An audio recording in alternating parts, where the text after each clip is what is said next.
Bam, ba, bam, ba, bam. Das war mir fast zu schwierig. Kluger als du und sage noch etwas dazu.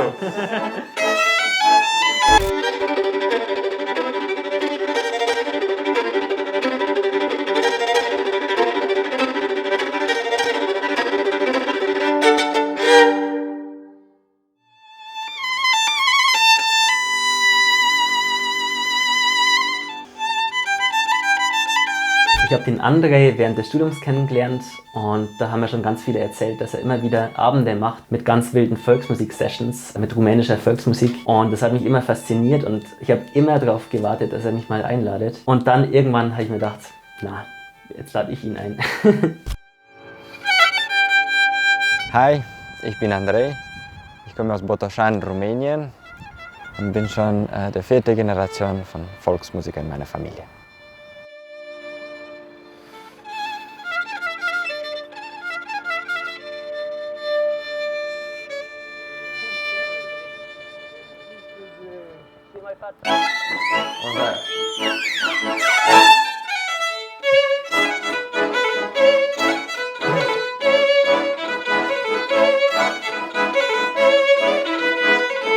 Hey, du hast ein sehr schönes Hemd. Woher kommt das? Dieses Hemd hat meinem Opa gehört. Es ist ein typisches Hemd von dem Gebiet, wo mein Vater geboren ist, und ich habe das so von ihm geerbt und trage das sehr stolz. Also es wurde immer weiter vererbt von Generationen. Sozusagen, genau. Was bedeutet dir rumänische Volksmusik? Das ist schwer zu sagen, aber es fängt so ein bisschen ganz früh an. Ich bin zusammen mit meiner Schwester die 4. Generation von Musiker und habe bis 14 eigentlich die Volksmusik gehasst, weil ich wurde das immer gezwungen, das zu hören, weil meine Mama das professionell macht, sie ist Volkssängerin. Aber dann habe ich das plötzlich irgendwie entdeckt mit den Teenagerjahren und seitdem, ich glaube, es bedeutet für mich so eine Art Reise, die noch nicht aufgehört hat. Gibt es in Rumänien selber verschiedene Arten von Volksmusik, die du auch selber kennst oder spielst? Zuerst gibt es 3 große Teile. Das ist im Osten moldawische Teil Rumäniens. Im Westen gibt es Siebenbürgen mit ihren Variationen, oben ist Maramureș. Und dann im Westen gibt es, also im Süden gibt es noch Oltenia oder Muntenia.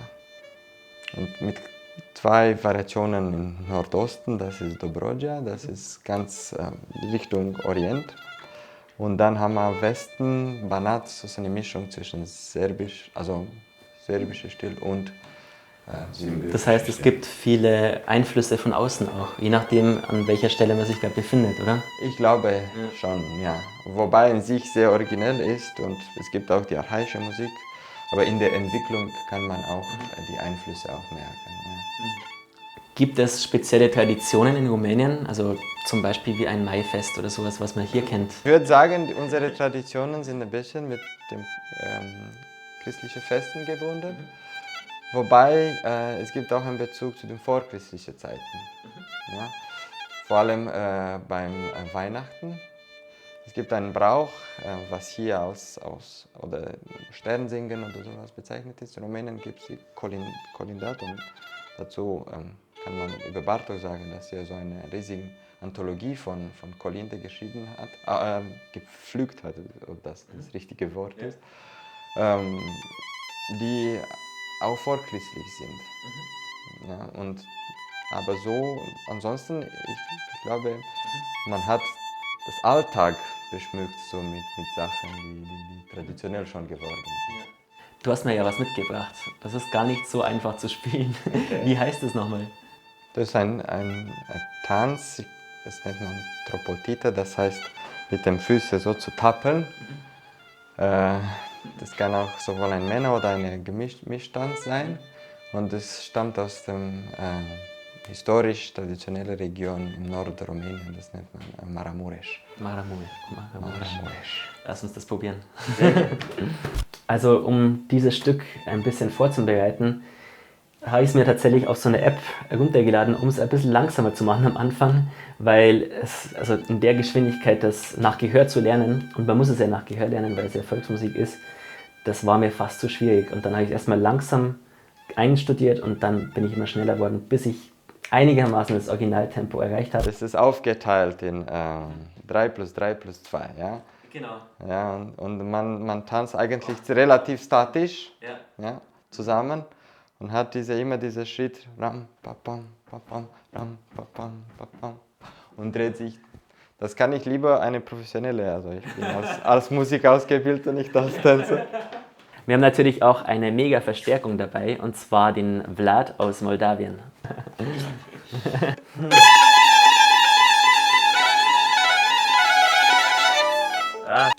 Du nimmst den Finger so ein bisschen ab, gell? Nicht so viel artikulieren. Genau. Eigentlich, die haben immer so gemacht. Ja.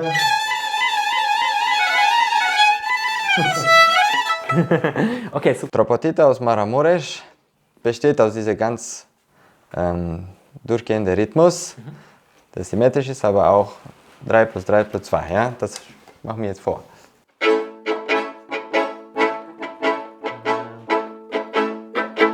Und hier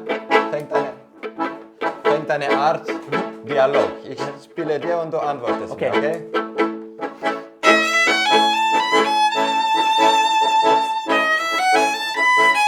Und jetzt bin ich kluger als du und sage noch etwas dazu.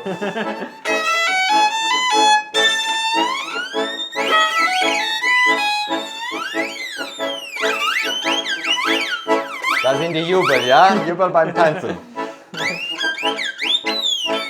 Und wenn ich ein Zeichen gebe, muss er aufhören.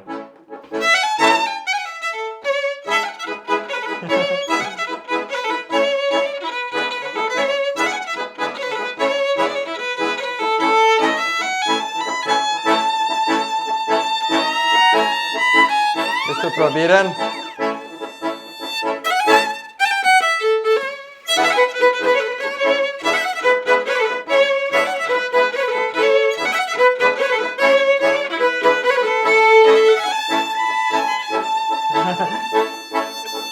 Okay. Oh, das verstehe ich.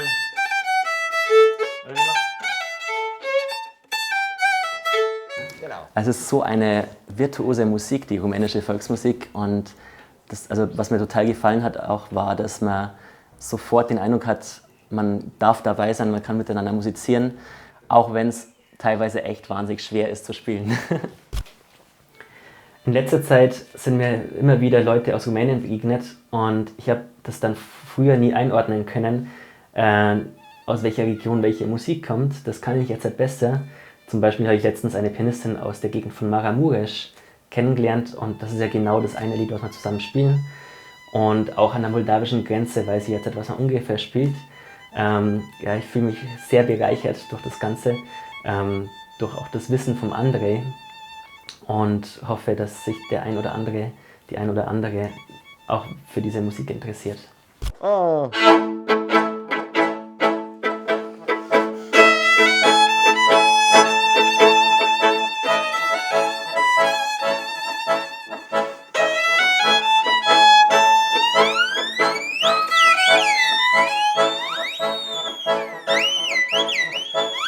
Yes.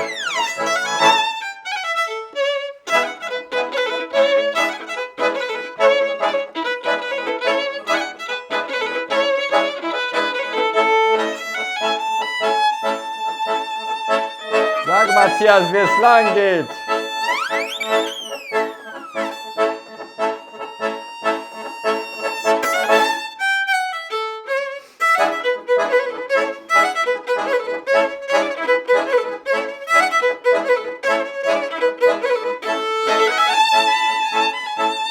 Zusammen.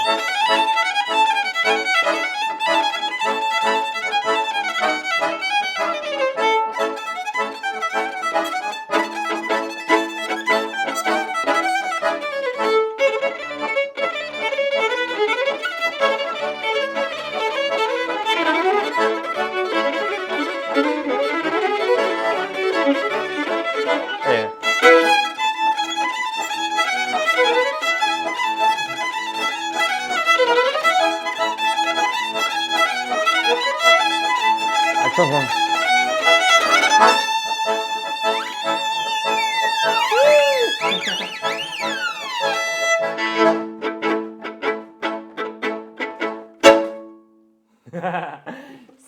hey, haben wir es hinbekommen. Gut. Oder? Ich glaube, das... Die rumänische Volksmusik ist schon wirklich eine der Musikarten, die mich bis jetzt am meisten berührt haben. Also es ist so viel und reichhaltig, also melancholisch, aber auch total virtuos. Ich bin total begeistert. Wenn euch das Video gefallen hat, gebt gerne den Daumen hoch für Matthias.